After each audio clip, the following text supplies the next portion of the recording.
और और मैंने बुद्ध जयंती के बारे में पिछले बार बताने की कोशिश की।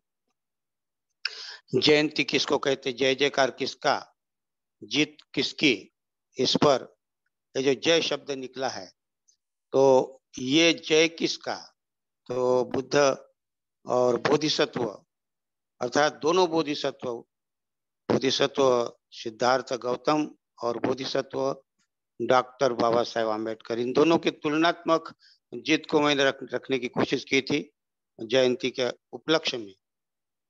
तो बुद्ध क्यों हम किसकी जयंती करते हैं, वो ऐसे बुद्ध की जयंती करते, कैसे, पुन्नो अंगुली मालोच उपाली नंद शिवली थेरा पंच में जाता ललाटे तिलका तव, कि जिनके मस्तिष्क में तिलक के समान शोभने वाले पूर्णा, अंगुलीमाल, उपाली, नंद और शिवली, ये 5 महास्तवीर जिनके मस्तिष्क पर, जिनके माथे पर तिलक तिलक के समान शोभायमान थे, ऐसे बुद्ध की हम जयंती मना रहे हैं। इतना ही नहीं तो शेषा सिद्धि महाथेरो विजिता जिन सावका जलंता शील तेजेन अंग मंगेशु संठिता, अर्थात जिनके इर्द गिर्द शेषासित्य अर्थात 80 अरहत, जिन्होंने अरहत्व पद प्राप्त किया था, बुद्धत्व प्राप्त किया था, ऐसे 80 अरहत्व जिनके इर्द गिर्द विराजमान थे, ऐसे बुद्ध की हम जयंती मना रहे। उदाहरण के लिए महाकाश्यप, महापंथक, चूलपंथक, धम्मदिना, पटाचारा, किस्सा गौतमी, उत्पल वर्णा, रट्ठपाल, ऐसे 80 महास्तवीर अरहत्व प्राप्त करने वाले बुद्ध के आसपास विराजमान थे, ऐसे बुद्ध की हम जयंती मना रहे हैं। पुरतो रतनं पुरतो आसी दक्षिणे मेत्त सुत्तकं तजगं पच्छतो आसी वामे अंगुली मालकं, कि जिनका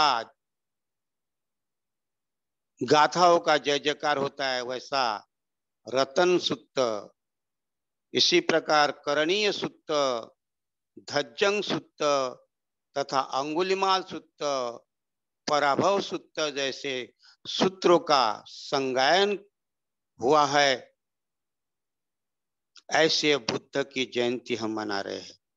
तो आज हम ये महा समर्पित करते हैं बुद्ध जयंती के लिए। और मैंने वहां तक कहा था कि जयंती जय किसका, और वहां फिर इधर जय जयकार करते करते जब सिद्धार्थ गौतम, उन्होंने फिर प्रतिज्ञा की सुजाता की खीर खाकर, हमने वहां तक देखा था, सुजाता की खीर खाने के बाद उन्होंने तय किया था कि अब मुझे ज्ञान की प्राप्ति जब तक नहीं होती, समस्या जो दुख की समस्या है उसका निवारण नहीं होता, तब तक मैं यहीं बैठे रहूंगा। क्या कहते हैं, उस समय इन्होंने संकल्प किया, दृढ़ निश्चय किया, क्योंकि उन्हें ऐसा लगा कि अभी मुझे यहाँ से जब तक ज्ञान प्राप्त नहीं होगा तब तक मैं नहीं उठूंगा। इसलिए वो कहते वहां, नदी नमपि सोतानी अयंग वातो भी सोसई, नदी, क्या बात है, संकल्प देखिए, बोधिसत्व ऐसे नहीं होते, बोधिसत्व त्यागी होते हैं और संकल्प को पूरा करते हैं। उन्होंने संकल्प किया था, क्या कहते हैं, नदी नमपि सोतानी अयंग वातो भी सोसई एवं मंग पै तत्तंपि लोहितं नुपसस्य, अर्थात ये नदी की धारा अगर हवा इसको सुखा दे, अगर ये हवा इस नदी के धारा को सुखा दे। इस प्रकार मेरे शरीर का खून सूख जाए, रक्त सूख जाए, तो भी मैं यहां से नहीं उठूंगा। इस प्रकार का वो संकल्प करते हैं। बाबा साहब ने तो ऐसा संकल्प किया था। सब तरफ देखा था कि जो कुरीतियां है धर्म में, जिस धर्म में बाबा साहब थे, उस धर्म में जो कुरीतियां है, वो कुरीतियां को सुधारने की कोशिश की, लेकिन उन्हें ऐसा लगा कि यहाँ रहकर हमारा विकास नहीं हो सकता है। और तब उन्होंने प्रतिज्ञा की थी और कहा कि जब तक मैं इस समाज का उद्धार नहीं करूंगा, और तब तक, जब तक मैं इस समाज का उद्धार अगर मैं नहीं कर सका, तो मैं अपने आप को गोली से ठार कर दूंगा। और ये बोधिसत्व की प्रतिज्ञा थी। और उसके बाद वह कार्य में लगे। उसका दूसरी प्रतिज्ञा 1935 में की कि मैं हिंदू बनकर, भले मेरा हिंदू धर्म में जन्म हुआ, लेकिन मैं हिंदू बनकर नहीं मरूंगा। और ये प्रतिज्ञा उन्होंने सन 35 में की थी। और उसको पूरा करने के लिए, जिस प्रकार सिद्धार्थ गौतम को इस प्रतिज्ञा करने के बाद टाइम लगा, नहीं क्या समय लगा, तो उसका बोधिसत्व डॉक्टर बाबा साहब आम्बेडकर भी 35 के बाद में 56 तक, 21 वर्ष तक उनको भी समय लगा।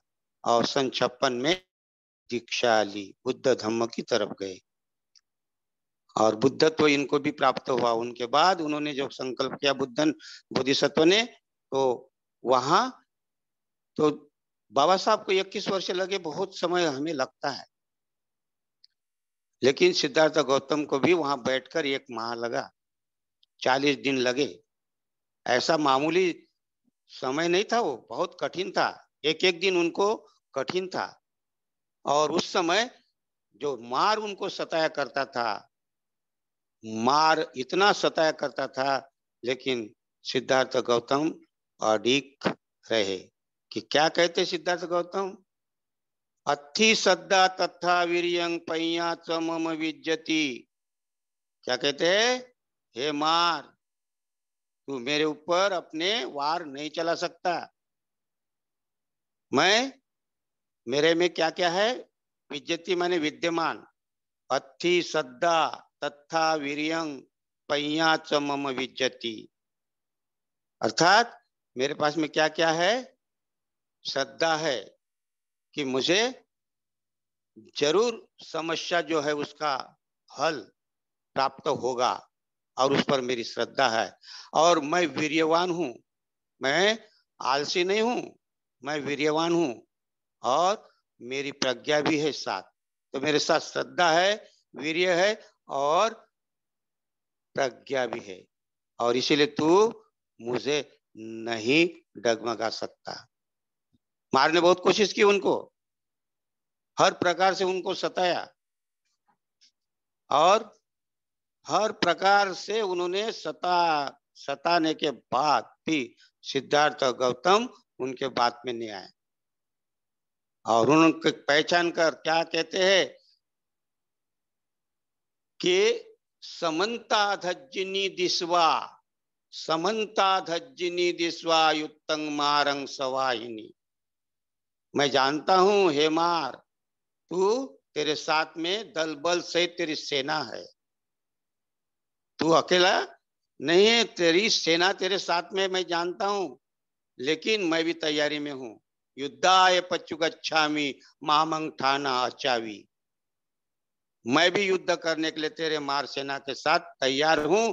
मुझे मेरे स्थान से तू हिला नहीं सकता। क्या कहते हैं? हे मार, तू भले ही अपने सशस्त्र दल बल सहित आया हुआ है, लेकिन मैं भी तेरे साथ संग्राम करने के लिए तैयार हूं।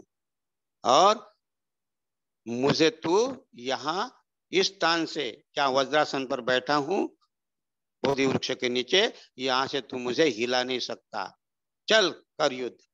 इस प्रकार सिद्धार्थ गौतम आगे क्या कहते हैं? यंग ते तंग नपसति मारंग सेना सदैव को, अर्थात तेरी ये जो मार सेना ने बहुत लोगों को, देव मनुष्यों को हराया, वो उनसे पराजित हुए तुमसे, और इसीलिए तू मुझ पर भी वार करने की कोशिश कर रहा है, लेकिन तू मुझे नहीं जानता।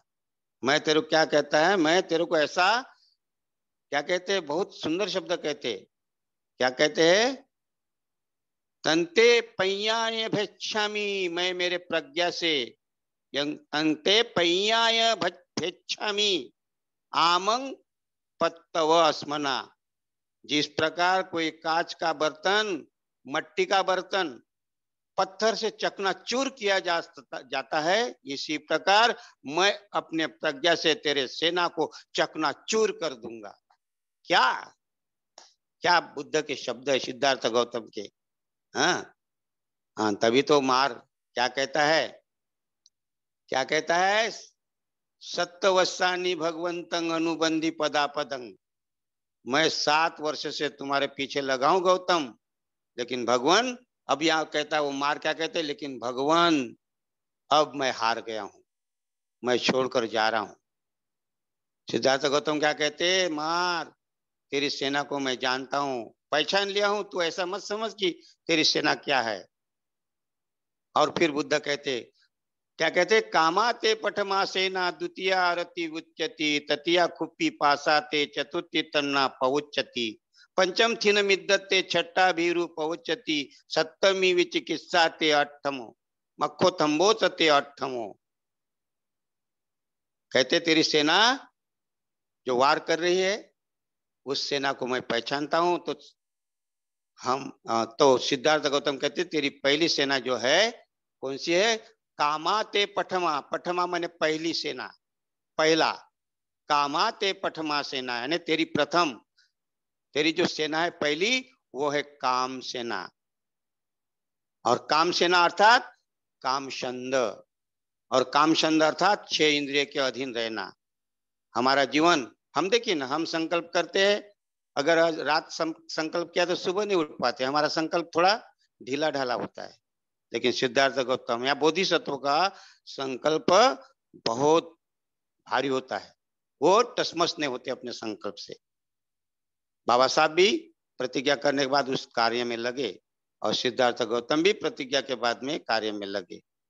दोनों बोधिसत्व है अपने अपने परिस्थिति के अनुसार। और फिर क्या कहते, कामा माने काम छंद, काम छंद माने जो आपने, आंख है, नाक है, कान है, हाँ, जीभ है, त्वचा है, मन है, ये जो 6 इंद्रिय है, षडायतन कहा जाता है, और हमारा जीवन इसी के इर्द गिर्द रहता है। सिद्धार्थ गौतम भी कहते तेरी ये काम सेना बड़ी खतरनाक है, इसलिए तो मुझे इतना साल लगा है, मैं संन्यास लेने के बाद मुझे 7 वर्ष लगा है, लेकिन मैं घबराया नहीं हूं, मैं हार नहीं खाया हूं।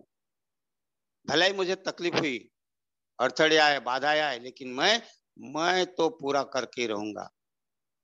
तो काम छंद अर्थात 6 इंद्रियानि, इसलिए कहते हैं यस्य इंद्रियाणि समथंगतानि हस्सा यथा सारथिना सुदंता पहिन मानस अनासवस्स। अर्थात क्या कहते बुद्ध, सिद्धार्थ गौतम जो इंद्रियों के बारे में क्या कहते हैं, यहाँ धम्मपद में है, बुद्ध ने धम्मपद में गाथा कही है, और यह अहरत वग्ग में कही है, यस्य इंद्रियानि, यस्य इंद्रिया में जो इंद्रिय है, समथंग माने शांत करना, शमत भावना जिसको हम कहते, शमत माने शांत करना, नियंत्रित करना।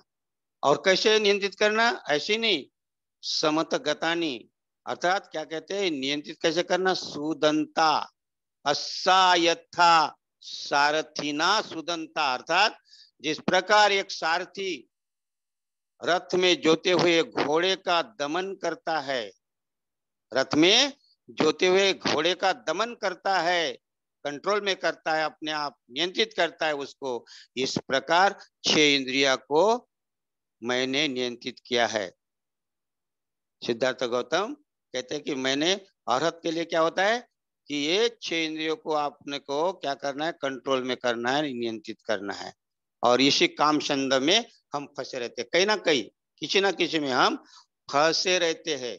और इसीलिए ये 6 इंद्रिया जो है हम इसके अधीन होते हैं। तो पहली काम सेना है, दूसरी सेना है अरति, क्या कहते हैं, द्वितीया अरति पउच्यति, क्या कहते हैं, कामाते पठमा सेना द्वितीया अरति उच्यति। अरति माने क्या, तो अरति माने आकर्षण।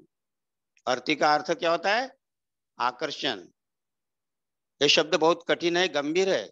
आरती आज तक हम देखे हमारा, तो हमने आरती उतारते रहे, हम कहते रहते आरती उतारू रे। हाँ, दरअसल इस शब्द से हम बहुत दूर तक पहुंच गए, बहुत दूर तक पहुंच गए, अपभ्रंश कर दिया इस शब्द का। आरती माने क्या, तो आरती का अर्थ होता है आकर्षण। आकर्षण, कैसा आकर्षण, यह आकर्षण हमें दिखाई नहीं देता। आकर्षण है करके द्वेष है, चिड़चिड़ापन है, टोने टाने मारना, टुमके मारना, हाँ, दूसरों को नीच दिखाना, अर्थात ये आकर्षण के कारण। क्योंकि आकर्षण, अगर आप पति पत्नी है और पत्नी अगर किसी दूसरे के साथ में बात करती है, पति अगर दूर से देख रहा है अपने पत्नी के साथ कोई तीसरा आदमी बात करता है, तो यहां इसको गुस्सा आता है, क्यों ये मेरा पत्नी के साथ बात कर रहा है। और पत्नी को भी मन में सोचता है इसको क्यों बात, आने दो घर में, बताता हूं उसको। लेकिन ये दिखाई नहीं देता, वो मन में कह रहा, क्यों, क्योंकि पत्नी के प्रति उसको आकर्षण, और आकर्षण है, इसलिए इस पत्नी को दूसरे ने कुछ भी नहीं बोलना चाहिए। दिखाई नहीं देता हमें, ये आकर्षण है। आकर्षण हमें पता नहीं चलता कहां से, तो ये आकर्षण, यही आकर्षण कारण द्वेष निर्माण होता है। और द्वेष, चिड़चिड़ापन, घर में आकर्षण होता है। सास बहू के साथ लड़ती है और बहू सास के साथ लड़ती है, देवर के साथ, भाई के साथ, भाई भाई के साथ, ये आकर्षण के कारण अंदर कहीं तो भी चिपकाव है, लगाव है। और इसीलिए बुद्ध कहते अरति विरति, अरति अर्थात पौच्यति, मैं कहता हूं, पौच्यति मैंने कहता हूं, बुद्ध कहते हैं। और ये कब कहते हैं, बुद्ध नहीं बने थे, सिद्धार्थ गौतम थे, बोधिसत्व थे, मार को बता रहे। मार को कहते कि मैं कहता हूं कि ये अरति खतरनाक है, ये तेरी सेना जो है ना दिखाई नहीं देती, ये गुप्त वार करती है। सामने से तो सिपाही वार करते जिस प्रकार दिखाई देते, लेकिन कुछ लोग गुप्त रास्ते से वार करते हैं और अपने दुश्मन को बराबर पकड़ लेते हैं। तो ये आकर्षण, ये अरति हमें पकड़ लेती है कहीं ना कहीं। तो ये कैसी पकड़ती है, तो ये 5 प्रकार की अरति आकर्षण होते हैं। और ये 5 प्रकार के आकर्षण में पहला आकर्षण है रूप, जिसको हम रूप कहते हैं, जिसको हम घर कहते हैं। क्या कहते हैं हम, घर। और घर माने हमारा जो घर है, जिसको जिसको हम घर कहते हैं, ये शरीर, ये घर है एक प्रकार। हाँ, और ये घर कितना खतरनाक है, इतना ईर्ष्या होती है इसमें, जीने की बहुत कोशिश करती है। इसमें कहते हैं ना, उपनीत वयव तोनसी। हाँ, उपनीत वयव संपयातोषी यमस्स संति के, क्या कहते हैं, उपनीत वयव दानिसी, क्या कहते हैं, उपनीत वयव दानिसी, ये गाथा मलवग्ग में आती, मलवग्ग में। क्या कहते, उपनीत वयव दानिसी संपयातोषी यमस्स संति के, वासोपि च ते नथि अंतरा, पाथेयेपि च ते न विज्जति। क्या कहते हैं, ये शरीर जो है ना, एक दिन ऐसे ही उपनीत होना, अर्थात उम्र ढलना। उपनीत होना माने उम्र ढलना, अर्थात इसमें हमारे ऊपर जो अनित्यता का, जो जरा का आरोप लगा है, इसके कारण ये उम्र ढलते ढलते ढलते अभी कहां तक जा गई, कहते यमस्स संति के, अर्थात मौत के पास ये शरीर जाता है तो भी अहंकार नहीं छूटता है। क्या कहते हैं बुद्ध धम्मपद में, हम मौत के पास, ये उम्र ढलते जा रही है, झुर्रियां पड़ रही है, सब बाल पक गए हैं, गर्दन हिल रही है, हाँ, कमर झुक गई है, लेकिन फिर भी अकड़, अहंकार कि मैं हूं, ये नहीं जाता। बुद्ध कहते हैं, यहाँ क्या कहते कि वासो ते, तुम्हारा वासस्थान जो निवास था वो भी छूट गया, ये शरीर का साथ जो था तुम्हारा वो भी छूट गया है। जब तक शरीर था मजबूत, काम करते रहे, रहते इधर उधर दौड़ते रहे, लेकिन अभी बुढ़ापा में ये शरीर साथ दे रहा, वास जो है इसमें ये भी छूट गया, तो भी अकड़ नहीं जा रही है। हाँ? पाथेयम्पी च तेन विद्यति, पाथेय माने टिफिन, डब्बा, जिसको कहते हैं हम टिफिन साथ में ले जाते, मराठी में सिदोरी कहते हैं। तो सिदोरी भी नहीं तुम्हारे पास में, अर्थात पुण्य का पुण्य की सिदोरी भी नहीं तुम्हारे पास में, और कहाँ जा रहे हैं पता नहीं तुम्हें। तो ये शरीर, लेकिन ये शरीर में हम पहले में आकर्षण में रहते हैं, बहुत आकर्षण होता है शरीर के बारे में। बुढ़ापा भी आएगा तो भी इसका आकर्षण नहीं जाता, और आकर्षण पता नहीं चलता, मैं, मेरा बेटा, मेरा पुत्र, मेरी पत्नी, मेरा घर, मेरी जमीन, यही करते करते एक दिन मर जाता है, मौत आ जाती है। लेकिन आदमी अहंकार में जाता है, और इसलिए यहाँ कहा है यम पुरुषापिच, अर्थात ये यम माने मौत, यम माने यमराजा नहीं, यम माने मौत, मृत्युराज, मौत, मौत आपका पीछा कर रहा है। हाँ, और ये मौत पीछा करता है और आप उसके शिकार हो जाते हैं। तो इसीलिए पहला है रूप, अर्थात ये आकर्षण रूप के बारे में हम अपने सजाते संवरते अपने शरीर को, बाल को संवरते, हाँ, चेहरे को क्रीम पाउडर लगाते, अच्छा सुंदर दिखते, लेकिन अंदर क्या है, अंदर क्या है, पोलम पोल। हाँ, क्या कहते हैं, एक क्या है ये, रोग का घर है, कहते बुद्ध, परिजिन्न मिदंग रूपंग रोग निडंग सप भंगुरंग, क्षण भंगुर ये जीवन का जो ये काया क्षण भंगुर है, कब बुलबुले के समान खत्म हो जाएंगे पता नहीं चलेगा।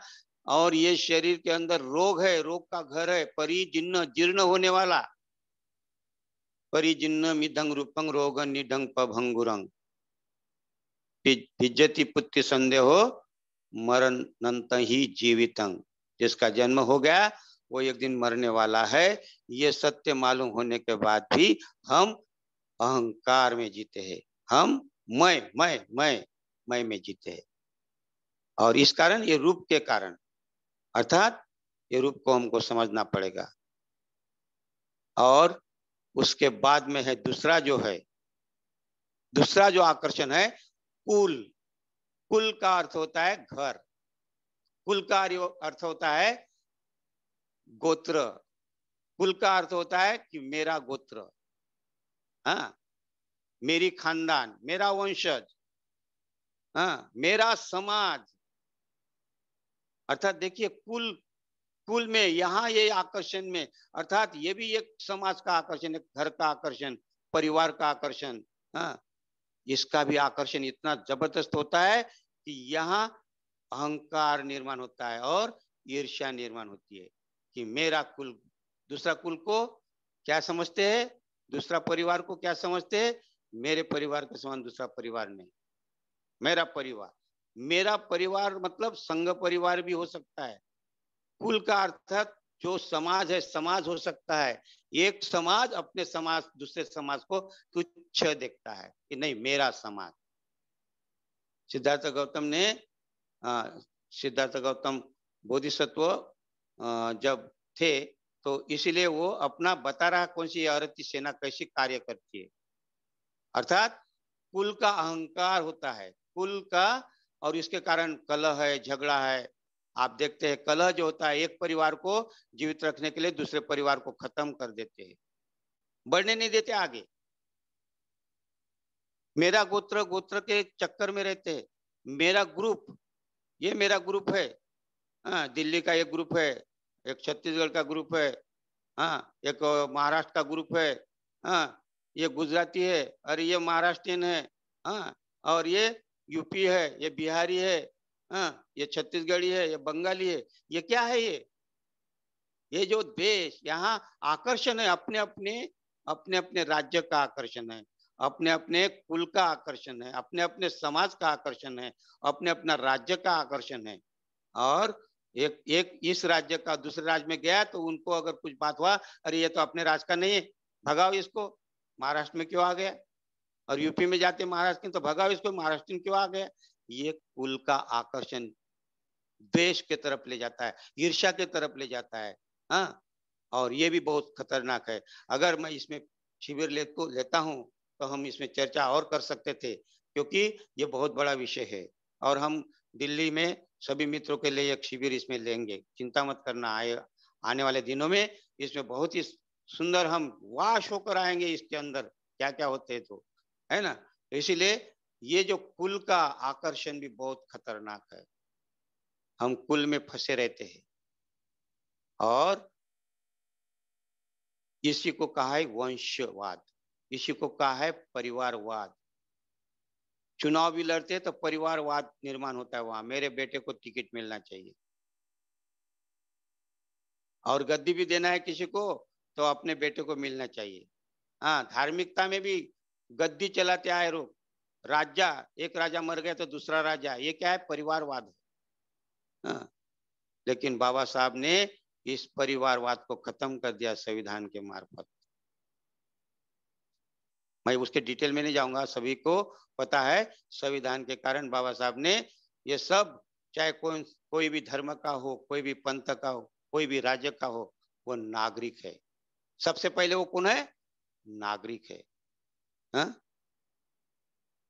और वो नागरिक को कितना महत्व है, जो नागरिक को महत्व दिया वो वोट के बराबर, एक वोट का उनको महत्व दिया, चाहे वो गरीब हो, चाहे किसी भी धर्म का हो, पंथ का हो, इतना महत्व दिया उन्होंने। ये सब जिस प्रकार सिद्धार्थ गौतम बुद्ध ने वो नदियां सारी मिल जाती है सागर में, तब भूल जाती है अपना गोत्र पात्र रंग, और हो जाती वो सागर के संग। फिर आप समंदर से अगर चुल्लू भर पानी लेंगे तो ये नहीं कह सकते कि गोदावरी का है, गंगा का है, जमुना का है, नहीं बता सकते, मिल गए वहां। इसी प्रकार बाबा साहब ने संविधान के मार्फत अमीर गरीब, छोटा बड़ा, धर्म पंथ सबको समान कर दिया है। हाँ, जिसने संविधान फाड़ दिया था, अभी जला दिया था, आज उसको संविधान के मार्फत सजा हो गई। कितनी बड़ी बात है, संविधान में कितनी ताकत है। हाँ? लेकिन फिर भी कुछ सिर फिरे संविधान के पीछे पड़े हैं। क्यों? कि उनको उनका अधिकार नहीं मिल पा रहा है, क्योंकि एक वर्ग वो कुछ भी गलती करे तो भी उसको सजा नहीं होती थी, और इसीलिए वो राज्य लाना चाहता है। और बाकी जो है सारे के सारे 90% लोग हैं, उनको सजा भुगतने के लिए वो खाली 5% या 10% लोग ये कह रहे हैं कि संविधान बदलो। हाँ, ये क्या है। तो इसीलिए हमें ये देखना पड़ेगा, कुलवाद अर्थात परिवारवाद छोड़ना पड़ेगा। हम धार्मिक है, त्रिरत्न बौद्ध महासंघ में, इसीलिए नाम है, नाम चेंज हो जाते कि तुम धम्मचारी हो, तुम कोई जाति का नहीं, कोई भी पंथ का नहीं, कोई भी धर्म का नहीं, खाली तुम बुद्धिस्ट हो। बुद्ध के धम्म का प्रचार प्रसार करने के लिए, कमिटमेंट शरण गमन करने के लिए उन्होंने अपना नाम अर्थात धम्मचारी अमुक अमुक, तो उनकी जाति नहीं दिखती, उनका वर्ग नहीं दिखता, उनका आप देखे होंगे। तो इसलिए त्रिरत्न बौद्ध महासंघ निर्माण करने वाले संस्थापक पूज्य भंते उर्गेन संघ रक्षित का बहुत बहुत पुण्यवान करता हूँ। और हमें भी ध्यान देखना है कि हम त्रिरत्न बौद्ध महासंघ जो कार्य करता है वो समानता लाने की कोशिश करता है, और इसीलिए ये कुलवाद परिवारवाद हमें समाप्त करना है, और हम किसी भी जाति धर्म के नहीं दिखाई देंगे। तो इसीलिए कुल की तरफ हमें ध्यान देना है। तो आए हम अभी इस कुल और काम छंद आरती का दूसरा जो पहला है, आरती आरती का आकर्षण, पहला आकर्षण है हमारा काम आते पठमे सेना, अर्थात काम छंद में देखा हमने। और दूसरा आरती अर्थात आरती में जो पहला बताया मैंने जो है, वो पहला क्या बताया है, काम, और दूसरा बताया है कुल, और तीसरा तीसरा है हम अगली बार देखने की कोशिश करेंगे, और वो तीसरा जो आकर्षण है, जिसके कारण हम कलह निर्माण करते, वाद निर्माण करते, झगड़ा निर्माण करते, वो तीसरा जो आकर्षण है, आरती है, वो हम अगली बार देखने की कोशिश करेंगे। तो आज हमें इसी पर कार्य करना है, कामचंद और कुल परिवार। तो मैं कुल